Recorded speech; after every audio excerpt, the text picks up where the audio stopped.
Hai Sobat Kompeten dimanapun Anda berada, selamat datang pada video pembelajaran seri pengguna metodologi pelatihan kerja bidang standarisasi pelatihan dan sertifikasi. Pada video ini, Anda akan belajar unit kompetensi mengembangkan database pelatihan kerja dengan kode unit N.78SPS02.024.2. Dengan menyaksikan video ini, Anda diharapkan kompeten merancang database pelatihan, menyiapkan data dan konten pelatihan, dan memelihara data dan konten pelatihan dengan baik. Sobat kompeten, apa yang Anda pikirkan tentang gambar berikut? Gambar tersebut adalah berkas-berkas yang berisi data atau kumpulan data yang dapat berdiri sendiri maupun data yang terorganisir dan saling berhubungan.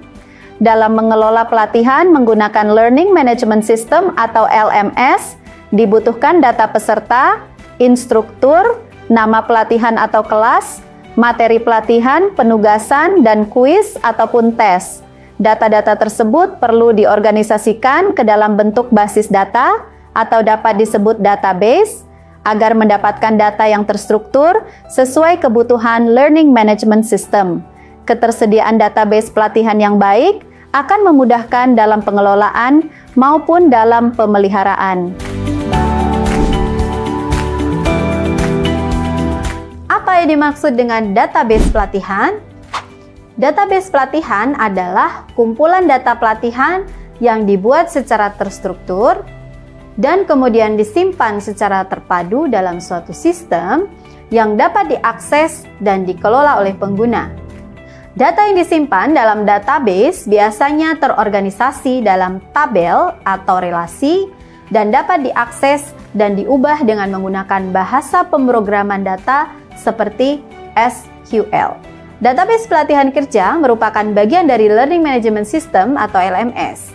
LMS adalah sistem manajemen berbasis digital yang mencakup pembelajaran online, virtual, dan tutorial, termasuk bagian yang tidak terpisahkan, yakni database peserta dan konten pelatihan yang berfungsi untuk mempermudah pembelajaran dan meningkatkan efektivitas pelatihan. Ruang lingkup e-learning ditentukan oleh kebutuhan organisasi. Setiap organisasi memiliki kebutuhan yang berbeda-beda, tergantung dari kompleksitas kebutuhan sistem.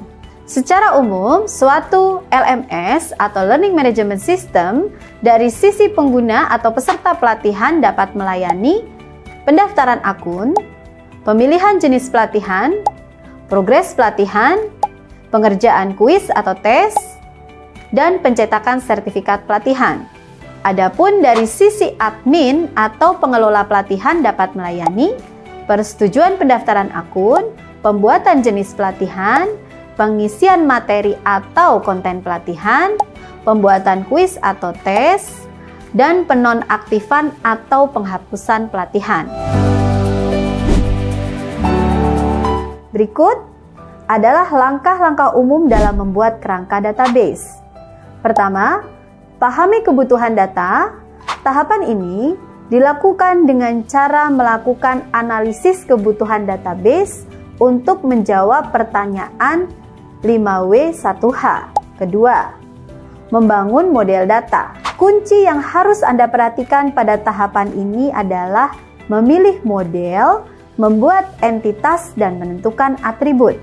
Ketiga, merancang skema database. Pada tahapan ini, hal penting yang perlu Anda lakukan adalah menerjemahkan data ke dalam skema. Hal ini dapat dilakukan dengan membuat tabel dan mendefinisikan kolom yang ada. Kemudian, tentukan tipe data yang tersedia dan hubungkan data-data tersebut.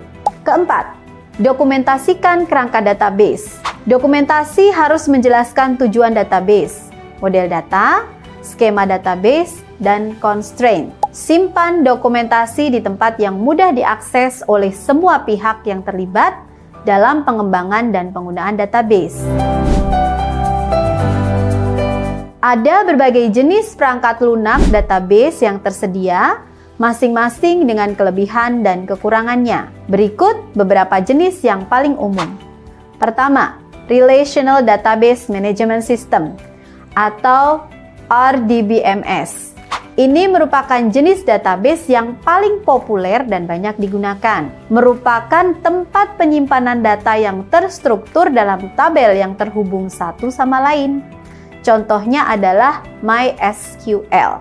Kedua, NoSQL database.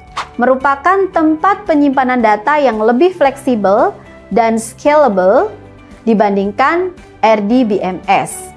Contohnya adalah MongoDB. Ketiga, Cloud Database.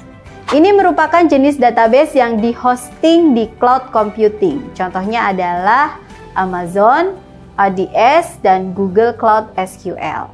Keempat, In-Memory Database. Merupakan tempat penyimpanan data dalam memori utama komputer. Contohnya adalah SAP HANA. Kelima, Graph Database. Merupakan tempat penyimpanan data dalam bentuk grafik yang terdiri dari node dan edge. Contohnya adalah Amazon, Neptune. Berikut adalah langkah-langkah cara membuat database menggunakan PHPMyAdmin. 1. Buka PHPMyAdmin dan login. 2. Buat database baru. 3. Verifikasi pembuatan database. 4. Buat tabel. 5. Masukkan data.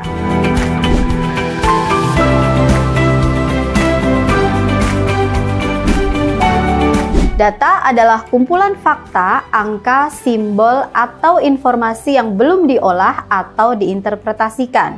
Data dapat berupa teks, angka, gambar, audio, video, dan sensor. Konten pelatihan juga terdiri dari registrasi, materi pembelajaran, form, evaluasi, sertifikasi, dan laporan. Ada berbagai cara untuk mengubah format data dan konten menjadi format digital, tergantung pada jenis data dan konten yang Anda miliki. Berikut beberapa metode umum. 1. Scanning, yaitu melakukan digitalisasi data menggunakan alat scan. 2. Optical Character Recognition atau OCR, yaitu melakukan digitalisasi data dengan menggunakan alat OCR. Kelebihannya adalah data yang telah digitalisasi dapat diedit kembali. 3. Data entry, yaitu proses memasukkan data secara manual ke dalam format digital. 4. Konversi file, yaitu proses mengubah format file digital dari satu format ke format lainnya. 5. Web scraping, yaitu proses mengekstrak data dari situs web.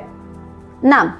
Audio dan video capture, yaitu proses perekaman audio dan video dan penyimpanannya dalam format digital. Berikut ini adalah cara memelihara data digital, yaitu pertama, periksa data dan konten pelatihan dalam database secara berkala sesuai kategori dan kerangka database pelatihan. Kedua, kategorikan database pelatihan berdasarkan frekuensi penggunaan dan versi pembuatan. Ketiga, perbaharui data dan konten secara berkala dengan informasi, versi, dan panduan organisasi terkini. Keempat, pindahkan data dan konten yang sudah tidak digunakan dan kadaluarsa ke tempat penyimpanan lain. Kelima, lakukan backup data dan konten dalam database secara berkala sesuai dengan ketentuan organisasi, dan buat duplikasi file database pelatihan secara berkala sebagai data cadangan. Sekian video penjelasan tentang mengembangkan database pelatihan kerja. Untuk melengkapi informasi dan pengetahuan, Sobat Kompeten juga harus belajar dari kelas, slide presentasi, atau bahan ajar lainnya yang telah disediakan. Sampai jumpa di video pembelajaran lainnya.